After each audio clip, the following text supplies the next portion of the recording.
했습니다. 근데 제가 이제 들어오면서 어떤 말씀 드릴까 하다가 이렇게 힌트를 하나 얻은 게 있는데, 혹시 대학교 때 교양교육 수강하신 것 중에 기억에 남는 강좌 계신지 꼭 여쭤보고 싶더라고요. 네.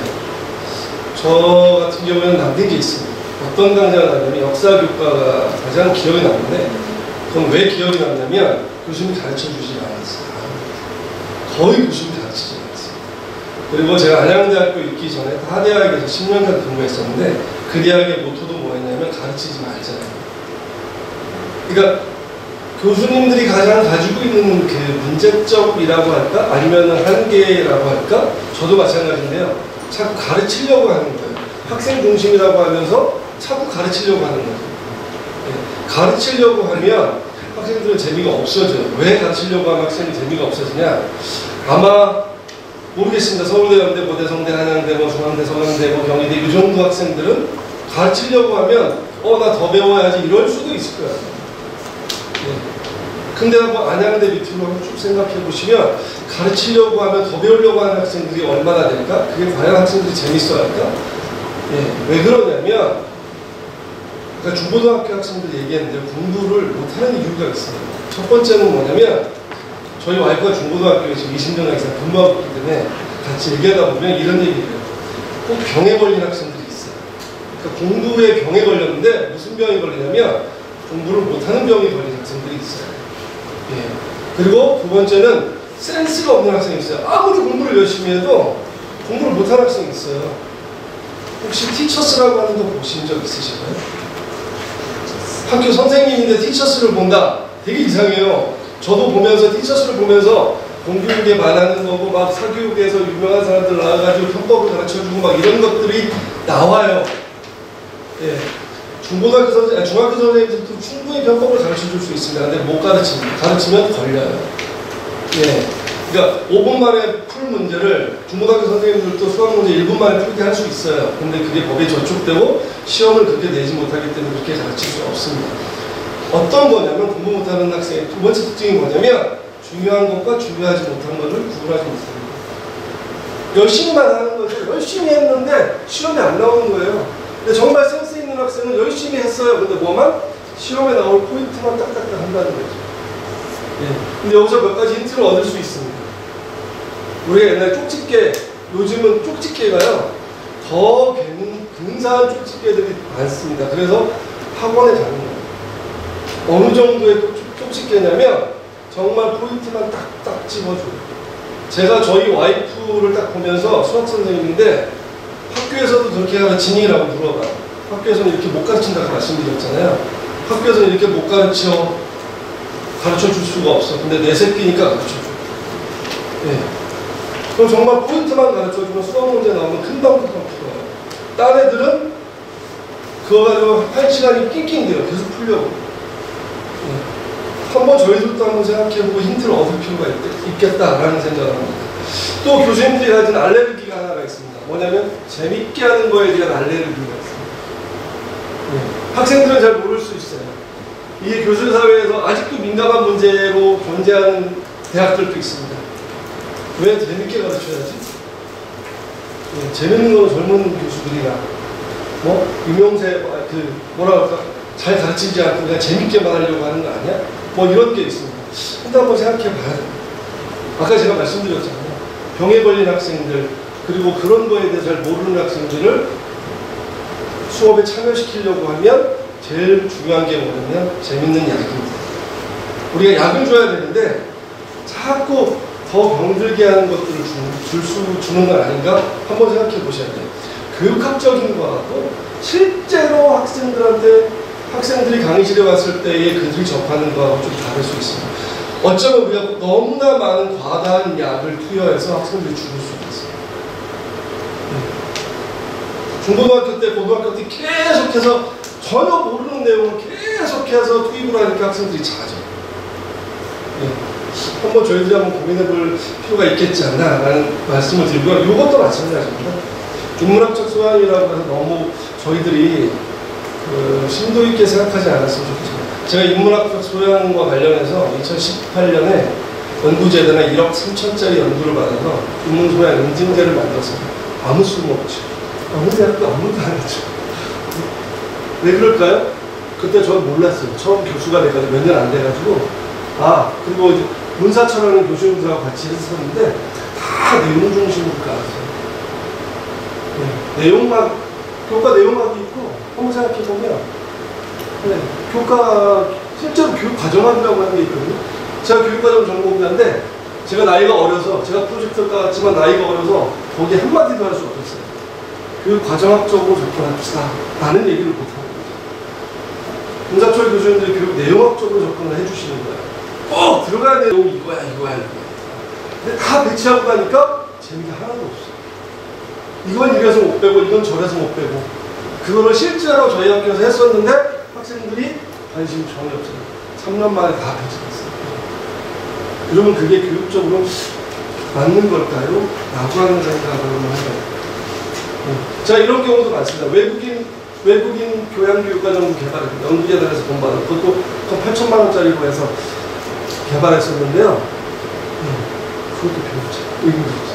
거기엔 언어학자들이랑 같이 했었거든요. 철학하시는 교수님이랑 내용이 다 언어입니다. 그리고 다 어디에서 하냐? 강의실에서만 하요. 그래서 한번 저희가 한번 생각을 바꿔보면 어떨까? 가르치지 않는 걸 한번 고민해보면 어떨까? 라는 생각을 해봅니다. 그리고 정말 어떻게 하면 교양교육이라고 하는 게 지속 가능할까? 지속 가능하다라고 하는 건 뭐냐면 들을 게 없어서 내 강의를 듣는 게 아니라 학생들이 나 이거 들을 만해, 나 이거 듣고 싶어 라고 해서 들어오는 개념으로 받아주셨으면 좋겠다라는 말씀드립니다. 먼저 인문학적 소양이라고 하는 게 무엇인지, 두 번째는 인문학적 교양교육의 지속 가능성 방안에 대해서 정말 짧게 말씀드리도록 하겠습니다. 인문학적 소양은 뭐 많을 거예요. 어느 학교는 전공 기초이기도 하고 어느 학교는 그게 진짜 인문학 교과목이기도 하고, 그래서 문사철로 되어 있는 학교도 있기도 합니다. 이건 4년제도 마찬가지고요. 전문대도 아마 비슷할 수 있습니다. 아까 전에 전문대만 교양교육이 발시받는 건 아니에요. 4년제는 더 발시받습니다. 교양교육하면 누구도 무시하려면 학생들도 좀 무시하는 경향이 있습니다. 교양교수야 그러고 그냥 난 쉬다 가면 되겠구나 이런 학생들이 의외로 많습니다. 근데 우리가 인문학적 소양이라고 하는 거 정의를 찾아보면 뭐 이렇게 쭉 나옵니다. 근데 제가 제일 주목하는 건 뭐냐면 여기입니다. 교육학이 제가 대학 다닐 때도 마찬가지였는데요. 교육학이 제가 다닐 때 저희 학교는 인문학이라고 했어요. 사회과학이 들어가 있지 않았어요. 저희가 왜 이걸 자꾸 줄여야 되는지 모르겠습니다. 문사철이라고 하는 거. 그러지 않고 조금 폭넓게 봐도 되지 않을까? 왜냐하면 인문학적 소양이라고 하는 게 세 가지잖아요.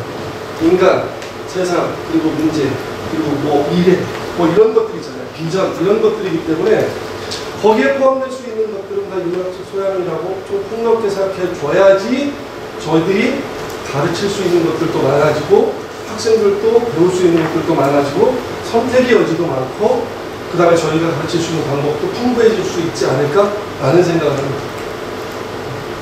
그래서 인문학적 역량이 중요한 이유는 아마 이거는 보통 인문학에서 얘기하는 거죠.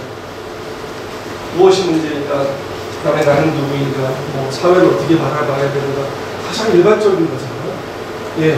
근데 이런 것 속에서는 어떻게 보면 그러니까 유영근 교수님께서 말씀하신 것 같은데 제 선배님이니까 제가 말씀하는 겁니다. 교양교육하고 쉽게 얘기하면 전공교육하고 조금 다를 필요가 있지 않을까? 저는 그리고 교양교육을 어떻게 보면 특성화시키는 게 더 쉽지 않을까라는 생각도 합니다. 왜냐하면 내용적으로 접근하면 절대 특성화할 수가 없어요. 특히 전문대에서는. 그리고 저희 안양대에서는. 왜냐하면 더 좋은 대학에 똑같은 내용을 하면 거기에서도 특성화되는 거기 때문에 내용적으로 특성화시키는 것 자체는 힘들거든요. 제가 있었던 대학은 다 방법론적으로 다 특성화시켜서 그게 좀 붐을 일으켰다라고 보시면 됩니다. 안양대학교가 아니라 지방에 있었던 대학인데요. 그 학교는 방법적으로 다가가자 학생들한테 뭐 이런 것들을 했던 거고요. 그래서 가르치지 말자라는 얘기도 나왔다라고 보시면 될 것 같습니다. 그래서 보통 이런 얘기 하잖아요. 비판적 사고력 뭐 이런 것들. 그럼 비판적 사고력이 뭐냐? 후줄이 설명하면 힘들 것 그냥 저는 질문하는 것. 학생들이 질문할 수 있는 능력, 의문을 가질 수 있는 능력이면 충분하지 않을까요? 그 다음에 창의적인 문제 해결, 내가 어떤 것을 보고 이게 문제구나 라고 하는 것들을 발견할 수 있는 것 정도는 되지 않을까요? 그리고 문제라고 하니까 학생들도 마찬가지, 학생들이 대부분 그런데 문제를 오해하는 경우가 있습니다. 진짜 문제인 줄 알아요. 상황이 문제입니다. 지금 여기 학생들 계신데 끌려왔을 수도 있고, 그렇죠? 지금 이게 문제인데 내가 어떻게 하면 이걸 빨리 도피할 수 있을까? 이것도 문제잖아요. 이런 것들 해결할 수 있는 방법, 뭐 이런 것들. 그 다음에 소통이라고 하면 자기를 표현할 수 있는 것, 다른 사람의 의견을 들어볼 수 있는 것, 내 의견을 정확하게 전달할 수 있는 것, 요 정도만 하면 되지 않을까요? 사회자도 마찬가지고 전문가도 마찬가지일 것 같습니다. 감성적 이해 능력도 마찬가지일 것 같습니다. 그래서 내용학적으로 좀 접근하지 않았으면 좋겠다. 근데 내용학적으로 접근할 수 있는 방법도 있습니다. 제가 여기 와서 힌트를 딱 얻었는데, 뭐예요? 힌트를 얻었는데, 이 뒷장에 보고, 내용학적으로도 접근할 수 있겠다. 라는 생각을 했어요. 이 뒤에 보면, 뭐가 있냐면, 오산대학교 대학혁신 지원사업하고 그 위에 포레스트라고 쓰여져 있어요. 그렇죠. 이게 숲이거든요. 제가 왜 그걸 보고, 느낌이 왔냐면, 제가 우리나라 숲교육과 관련된 프로젝트를 다섯 개를 했어요. 처음 발주할 때부터 제가 참여를 했었는데, 자격증까지. 그러면, 오산대학교는 숲으로 교양교육을 만들면 안 되겠죠? 숲과 관련된 문화, 숲과 관련된 무엇, 숲과 관련된 예술. 이렇게 할 수 있지 않을까? 제가 오산대학교는 인연이 많습니다. 제가 20년 전에 여기 강의를 여러 해 왔었고, 지금도 오니까. 근데 오산대학교는 중요한 특징이 하나 있습니다. 아마 모르실 거예요. 다른 대학교에 없는 게 있어요. 제가 오늘 와서 저도 처음 알았는데, 조경수 중에 뭐가 있냐면 깜짝 놀랐습니다. 가시오가피가 조경수로 되어 있는 학교가 좀 처음 봅니다. 제가 100개 이상 대학을 가게 되면 항상 숲교육을 하기 때문에 나무들하고 풀을 다 보거든요. 상사화가 피어있는 학교 처음 봅니다. 상사화 엄청 많죠. 지금 막 빨갛게 피어있는 다 상사화. 올해만 들었지 실제로 상사화가 뭔지 모를 거야 학생들. 대공만 올라오고 빨갛게 되는 상사화. 그 다음 처음 밑에는 가시오가피라고 가시가 막 나 있는 있습니다. 그걸 잘라가서 엄마한테 해드립니다. 약재를 쓰셔도 되고요. 그러면 내용으로도 할 수 있지 않을까. 근데 그건 여건이 있어야 되고 이 지역과 관련된 것들이 있어야 되겠죠. 그렇죠. 그래서 제가 말씀드리고 싶은 건 사실은 뭐냐면 이 두 번째예요. 그렇게 그렇다. 인문 소양이 다 그렇고 그렇다. 라고 할 수 있습니다. 그러면 이거를 어떻게 학생들에게 의미 있고 재미있게 다가갈 수 있어야 될까라고 봤습니다. 그랬더니 문제가 두 가지가 있더라고요. 8에서 12학점 정도, 고등학교 6학점 정도만 가지고 교양을 하는데 인문학적 소양을 담아낼 수 있을까? 두 번째는 인문학적 소양을 어떻게 배양할 수 있을까? 방법론적인 문제죠. 교육과정학적인 접근을 좀 할 필요가 있습니다. 교육과정학적인 접근이라고 하는 건 뭐냐면 내용학의 접근은 목적 설정하고 내용 설정하면 끝이에요. 어떻게 보면 그 뒤에 방법도 나오고 평가도 나오지만 앞에 집중되어 있다. 교육과정학적 접근은 뭐냐면 목적, 방법, 내용, 그 다음에 방법의 큰 틀을 가지고 있어요. 내용에도 분명 되어 있습니다. 내용도 한번 이렇게 이해해 주시면 좋을 것 같아요. 교육과정에서는 내용을 4가지로 봅니다. 근데 요즘은 3가지로 보죠. 지식, 기술, 태도 들어보셨을 거예요.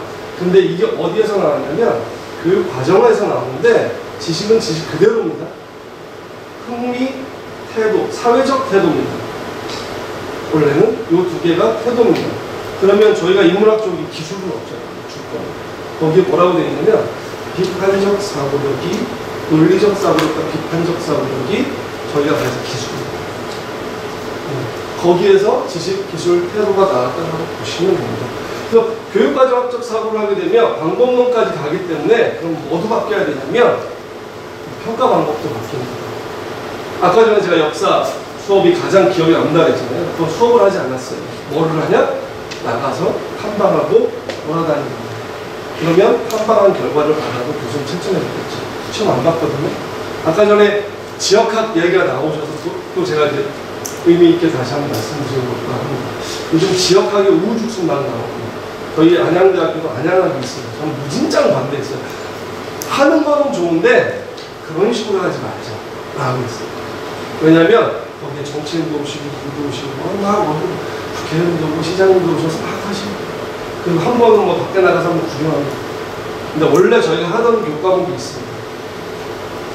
그리고 다른 대학하고 같이 하는 교과목이 있습니다. 그 수업은 학교마다 지금 4개 대학이 연합해서 하는데 거기에 4개의 교과목이 결부되어 있습니다. 각 학교마다요. 어떤 학교는 딱 2박 3일 수업하고 수업이 끝납니다. 저희가 캠프라고 부르는 2박 3일 밤새도록 그러면 그 지역의 현안 문제를 다룹니다. 보통 저희가 목포를 가거나 강화를 가거나 안양에서 하는데요. 거기에서 그때 이제 정치인도 오시고 합니다. 그걸 다 수업으로 해서 그리고 학생들한테 그리고 지역사회에서 저희한테 문제를 던집니다. 젊은 대학생의 관점으로 이런 문제를 어떻게 해결할 수 있는지 해결하여 주십시오. 발표. 그거를 2박 3일 동안 저희가 준비하고 해서 발표를 합니다. 그리고 어떤 대학교는 거기까지 하고 수업이 끝납니다. 그리고 그 학교는 되게 절대입니다. 그 수업을 듣기 위해서 엄청난 인기가 많습니다. 물론 이제 교회를 다니는 학생들, 저처럼 크리스찬이나 교수님들은 조금 부담감이 있습니다. 그때 빼야 되니까 2박 3일 금요일 날 가서 주일 날 나오든지 아니면 1박 2일인 경우도 있습니다. 그러면 금요일 날 가서 토요일 날 저녁 때 나오든지 아니면 토요일 날 가서 주일 날 나오든지 이렇게 됩니다. 저희가 한번 생각해 봤으면 좋겠다는 거죠. 내용을, 안양학을, 양주학을 내용을 전달할 건가? 아니면 정말 문제를 해결하는 걸로 할 건가? 아니면 어느 정도 믹스할 건가? 정말 그냥 탐방만 하고 말 건가? 한번 해보면 어떤 게 더 학생들한테 의미 있게 다가가는지, 어떤 게 더 재밌는지 한번 고민해 보셨으면 좋을 것 같아요. 그래서 재밌는 게 왜 중요하냐면요. 재밌어야 참여합니다. 참여해야지 의미가 생깁니다. 재밌잖아요? 참여 안 하면 별로 의미가 없어요. 그럼 뭐랑 똑같냐면 강호동이나 유재석이나 나와서 아니면 뭐 유튜버들 나와서 하는 거 보는 거랑 똑같아요. 아 재밌죠. 근데 의미는 없죠. 내가 그 자리에 참여했을 때 의미를 찾는 거기 때문에 쉽게 얘기해서 병에 걸린 학생들 그 다음에 뭐가 중요한지 잘 모르는 학생들한테 약을 하나 준다면 재밌는 약이 먼저이지 않을까라는 생각을 해봅니다. 방안을 이렇게 말씀드릴 수 있을 것 같아요. 교양과 교육에 대한 생각을 좀 바꿨습니다. 내용학적으로 접근하지 말고 좀 줄이고 방법적으로 좀 접근하면 어떨까 라는 생각입니다. 학생들이 좀 흥미를 가질 수 있는 방법으로 접근하면 어떨까 라고 하는 거죠. 처음에는 별로 인기 없을 수 있습니다. 캠프 가고 근데 그게 입소문이 타고 재밌고 그런 학생들이 오는 저희 안양대학교에서는 이 캠프 수업을 하기 위해서 몇 명이 되냐면 가장 적을 때가 8명이 있습니다. 교수 3명에 지원하는 직원 선생님 5명이 있고 정말 많이 붙을 때는 20명이 있습니다. 그때는 한 60명이 같이 학생들 60명이 갈 때는 한 20명 정도 붙어요. 그럼 4개 학교가 붙으면 거대해지겠죠. 저희 학교가 제일 많이 가거든요. 저쪽은 보통 20명씩 가고요. 지금은 약속을 해서 20명씩 가는데 저희 학교 같은 경우는 40명이 줄여서 예전 60명을 가게 되면 20명이 붙는 거죠. 그런 지원은 사실 있어야 돼요. 그런 지원이 없으면 이게 되지가 않아요. 근데 이게 너무 재밌고 단기간에 끝나잖아요. 어떤 수업이 제일 좋은가요? 짧게 끝나는 짧게 끝나면 수업이 제일 좋은 거예요. 너무 제가 너무 길게 해서 조금 좋아하실 텐데 짧게 끝나는 수업이 제일 좋은 거예요. 수업도 마찬가지로 2박 3일 딱 하고 내가 그냥 학점 받고 나온다? 아, 그럼 상당히 매력적이에요. 그 다음 학점 체계도 좀 바꿨으면 좋겠습니다. 절대평가 체제. 뭐만이라도, 교양만이라도 절대평가 체제로 좀 바꿨으면 좋겠다는 생각을 합니다. 이미 바꾼 학교들도 있죠. 그 다음에 세 번째, 모의받기 아까 말씀드렸을 겁니다. 모의받기 집중학기로 해서 빠른 시간 내에 끝내주는 것도 학생들한테 좋지 않을까라는 생각을 해봅니다. 그 다음에 우리는 여러 교과목 가르쳐야 될 것 같아요. 그럼 이 방법도 한번 고민해 보셨으면 좋을 것 같습니다. 옴니버스 교과. 한 교과 안에, 한 강좌 안에 여러 개의 내용을 나누어서 교수님이 따로따로 부릅니다. 예를 들어 3학점짜리면 보통 전문된 2학점짜리면 2개의 교과를 전반기, 하반기로 나누어서 들어가는 거죠. 내용을 너무 많은 거예요. 내용의 체계를 너무 고민하지 않았으면 좋지 않을까라는 생각을 합니다. 내용의 체계가 있어야 된다라고 생각하지만 한번 받아들이는 입장에서 한번 생각을 한번 해보시면 좋을 것 같아요. 우리가 체계적으로 가장 간단한 건 뭐냐면 서론, 본론, 결론 뭐 아무리 쓰라고 가르쳐요. 중고등 초등학교 때부터 요즘은 다 합니다. 유치원 때부터 그걸 가르치는데요. 대학에 와도 그게 안 돼요. 서론, 본론, 결론. 서론에 뭘 써야 되는지도 모르고 결론에 뭐 써야 되는지 모르죠. 오로지 답안은 본론만 있죠. 왜 안 될까요? 왜 안 될까요? 한번 고민해봐야 돼요. 우리는 계속 그걸 주구장창 가르쳤다라고 하지만 실제적으로 가르쳤는지 안 가르쳤는지 한번 생각해 보셔야 됩니다. 가르치긴 했으나 본 바가 없거든요. 죄송합니다. 본 바가 없어요. 제가 말씀드리는 건 뭐냐면 우리는 서론, 본론, 결론으로 써야 된다고 가르치지만 그렇게 쓰는 거를 본 적이 없어요. 그렇게 잘 쓰여져 있는 거를 따라 해본 적이 없어요. 연습을 계속 시켜야 되는데 우리는 한 번만 가르치고 연습을 안 시켜요. 손흥민인 줄 알겠죠. 아니죠. 손흥민도 하루에 1000번씩 찬다고 하니까 엄청난 연습을 했겠죠. 예. 그 정도 연습을 시켜야지 이게 가능한데 그 정도 연습을 안 시킨다는 거예요. 예. 그래서 한번 고민해 봤으면 좋지 않을까요? 내용보다도 방법적인 면으로 그리고 조금 쉬운 것으로 여러 번 반복하는 걸로 한번 했으면 좋지 않을까라고 생각합니다. 마지막으로 정리하면요. 인문소양 교육의 범위는 한번 보시면 될 것 같은데요. 아마 이건 뭐 내용학적인 건 아니죠. 한번 보시면 수강이 쉬워야 된다. 그다음 다양한 내용을 제공해야 된다. 내용이 이해하기 쉬워야 된다. 강의 참여가 용이해야 된다. 결과가 명확해야 된다. 그러면 어떨까요? 쉬운 내용의 렉티스만 제공할 필요가 있다. 라고 하는 거고요. 여기 한번 보시면 이 머리바퀴, 옴니버스 교과목, 내용보다 활동 중심으로 접근하는 것이 어떤가 라는 말씀을 드릴 수 있을 것 같습니다. 맨 마지막 이 말씀만 드리고 말씀드리고 마치도록 하겠습니다. 가르치는 것이 중심이 아니라 배우는 것이 중심이 되어야 되지 않을까라는 생각을 해봅니다. 너무 교수들이 교수 중심으로 가르치는 게 아닙니다.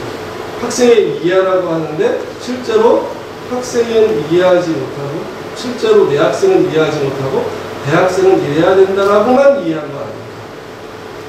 예. 저도 이제 50이 넘었거든요. 50대 중반인데 지금 배우는 학생들은 20대면 저하고 30년 차이 이상이 나잖아요. 과연 이 갭을 제가 메울 수 있을까요? 저 아들하고 저하고 갭을 못 메우겠거든요. 예. 그래서 정말 한번 생각해보면 학생들은 어떻게 배우는지 무엇을 배우고 싶어 하는지 어떻게 가르칠 때 가장 잘 배울 수 있는지 한번 다 같이 고민해봤으면 좋지 않을까 생각합니다. 감사합니다. 네, 이은경 교수님 주제 발표